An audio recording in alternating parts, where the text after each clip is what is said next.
Bonjour à tous. Alors aujourd'hui je vous propose un petit exercice sur les quotients avec des nombres relatifs. Je t'invite donc à faire cet exercice, de mettre la vidéo en pause et lorsque tu auras terminé, de mettre la fonction play afin de pouvoir avoir les explications avec la correction. Je suppose que tu as eu le temps de faire cet exercice, donc nous allons pouvoir corriger cela ensemble. Donc, la première question, par exemple, si on pose grand A égale à moins 14 sur moins 7. Comme tu sais, si ton nombre de moins est pair, ça veut dire que ton résultat va être positif. Si ton nombre de moins est impair, ça veut dire que ton résultat va être négatif. Donc, si on a là moins et moins, donc comme tu vois là, on a 2 moins, ça veut dire qu'on aura un résultat qui sera positif. Donc, comme le résultat est positif, on peut déjà automatiquement retirer les moins. Ensuite, on sait que 14 divisé par 7, ça nous fait 2. Donc, automatiquement, notre résultat final, c'est 2. Ensuite, la question d'après.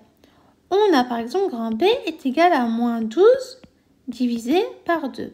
Comme je viens de te dire à l'instant, si ton nombre de moins est impair, donc ça veut dire que ton résultat va être négatif. Si ton nombre de moins est pair, ça veut dire que ton résultat va être positif.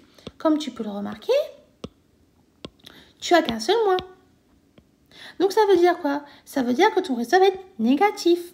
Ensuite, tu fais quoi? Tu vas faire 12 divisé par 2. Et 12 divisé par 2, ça te fait 6. Donc, B est égal à moins 6. Ensuite, la question d'après. On a 18 sur moins 2. Comme tout à l'heure, si ton nombre de moins est impair, ça veut dire qu'il est négatif. Et comme tu peux le remarquer, on n'a qu'un seul moins. Regarde, il est juste là. Donc, c'est-à-dire que notre résultat va être négatif. Et ensuite, tu fais comme tout à l'heure. Tu vas diviser 18 par 2. Et donc, 18 par 2, tu sais très bien que ça nous fait 9. Donc, notre résultat final, c'est C égale à moins 9. Ensuite, on a la question 4. On a, par exemple, moins 9 divisé par 3. Donc, comme tout à l'heure, comme on n'a qu'un seul moins, ça veut dire que notre résultat va être négatif. Et ensuite, tu calcules 9 divisé par 3, ça te donne 3. Donc au final, notre résultat final, c'est moins 3.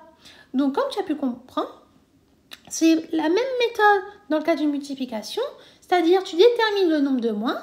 Si ton nombre de moins est positif, si ton nombre de moins est impair, ça veut dire que ton résultat va être négatif.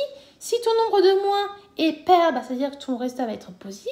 Et ensuite, tu fais juste des petits calculs de division que tu as l'habitude de faire depuis longtemps. J'espère que toutes les explications que je viens de te donner ont été claires pour toi et je te dis donc à bientôt et au revoir.